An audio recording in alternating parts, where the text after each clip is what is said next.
Hey, Mushki called. She said she's having the summer of a lifetime. I knew she would. And yesterday, I was preparing a new Navi curriculum and incorporating Marvin. Oh, I can't wait for the creativity of preparing the lessons. And I'm so excited to share this with the students. I'm sure they'll absolutely love it. Are you okay? Leah? Ma, Mrs. Cohen, my principal just texted. I'm just not sure what to do. So many of my friends are going into so many different fields. Chaya just opened up her own design business. Devora took a job at the law firm. There really are so many options out there besides teaching. And you know how challenging it was for me to teach. I'm just not sure what to do. Well, you are right. But Ma, how do you do it? Putting so much energy into planning and teaching and giving so much love to your students. What keeps you going? Come with me.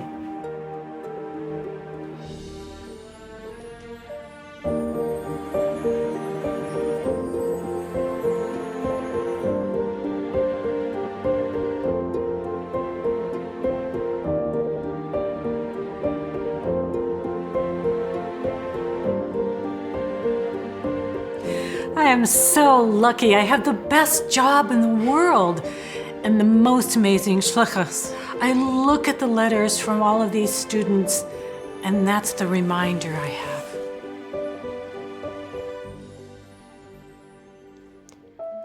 Dear Mora, I have the most special memories of being your student in the second grade. When you would invite girls to stay by your house for Shabbos every week and allow me to join for the meal because my family was in shlichus nearby, I felt like $1 million. You can't even imagine how much we felt your love. I remember you even asking us what you should cook, and we felt so privileged to help you with your little ones. But Mora, there's one thing about you which I will never forget, how you made us into kalim to receive the invaluable messages that you gave us. You radiated purity and sincerity when you taught. I remember when you introduced the Tefillah of Shemona Esrei, I stood there watching you, and I thought to myself, you truly looked like you were standing in front of HaKadosh Baruch Hu. I recall how you opened up a small Shulchan Aruch and explained to us the seriousness of Shemona Esrei, how it's so important, and that when we say it, we are standing before the King of all kings. Mora, to my second grade mind, you looked like you trembled in awe while saying this special tefillah. I picked up on your sincerity, and that has stayed with me forever. Sincerely, your student.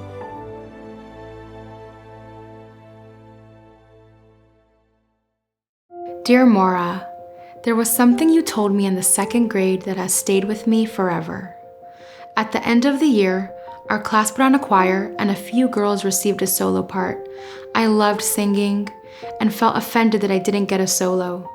I remember that you came to me at recess and told me, Rivka, you can't be upset that you don't have a solo.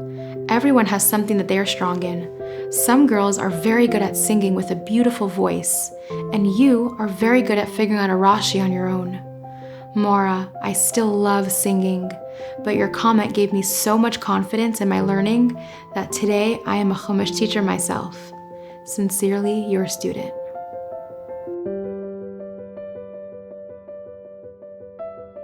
Dear Mora, although I don't come from a religious background, you opened my mind to so many Jewish laws and customs that I was unaware of. This year, right after the high holidays, a few of us stood around at recess and discussed how we spent our time off. Although none of us have ever fasted on Yom Kippur before, it turned out that a bunch of us did for the first time this year. Because you taught and explained to us its importance. Thank you, Mora, for bringing us knowledge and appreciation of our Jewish heritage. Thank you, your student. Dear Mora, when I was at the end of high school, I was at a crossroads. Although I had applied for seminary in Israel, my heart was elsewhere. I wanted to explore the big wide world, go to medical school, and become a surgeon. My mother kept insisting that I be a teacher, a doctor of the soul, but I wasn't ready to hear it. Soon we got the news that I wasn't accepted into seminary. I was disappointed because there was a part of me that wanted to spend a year in Israel, and the rejection hurt. But at the same time, I felt free to do what I wanted. Then you stepped in and advocated for me. You believed in me, and through your efforts, I was accepted into seminary. I spent 2 years immersed in Chassidus and teacher training. It changed me from the inside. I settled down, and Baruch Hashem, today I'm a shlicha and a proud doctor of the soul. Mora, I really owe it all to you. Sincerely, your student. Dear Mora, you were my math teacher when I was in 10th grade, and on one test, there was a question that was worth 10 points. After I completed my test, I realized that I got that question wrong. I was expecting to get at least a 90, but when I got my test back, I was surprised to see that I got 100. I knew I got the 10-point question wrong, so I went up to you and showed you my error. You noticed, but told me that because of my honesty, you would let me keep my mark of 100. Mora, that incident really stuck in my mind. It showed me how good things come from being honest. This year, a similar situation happened, and this time I was the teacher. I had a student who wanted to redo her test. I let her, but told her that the highest mark she would get is 85. I forgot that I told her that and gave her a 90. She approached me and reminded me that I told her she couldn't get over an 85. I remembered what you told me all those years back, and I let her keep her 90 for her honesty. She was so happy. Thank you, your student. Dear Mora, I didn't grow up Chabad, but I ended up in a Chabad high school.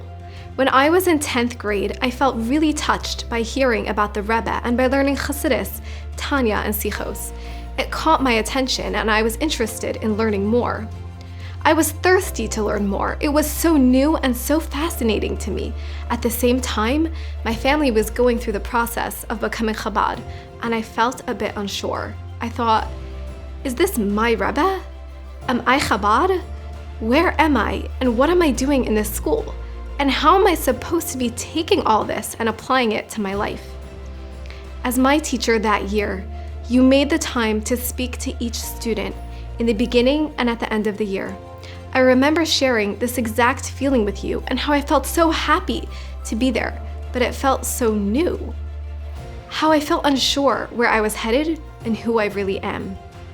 In response, you shared with me the Hayom Yom about the Rebbe Rashab, how when he opened Tomchei Temimim, he handpicked the students to be part of it, and even more than that, he handpicked the neshamos of future generations until Mashiach to be part of Chabad Mostos.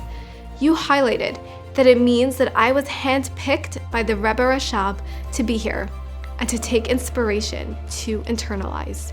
Mora, you made me feel so special by saying that. When I walked out of our meeting, I felt like I stood taller. I felt like, wow, I am meant to be here. I too can learn and internalize. Looking back, that was the start of my hiskashrus to the Rebbe and to trying to be the best chassid I could be. That he is not just a Rebbe I was learning about, but my Rebbe. Mora, I owe this connection to you. Thank you, your student. Wow. All those letters. This is the reward of chinuch, the change that we can make.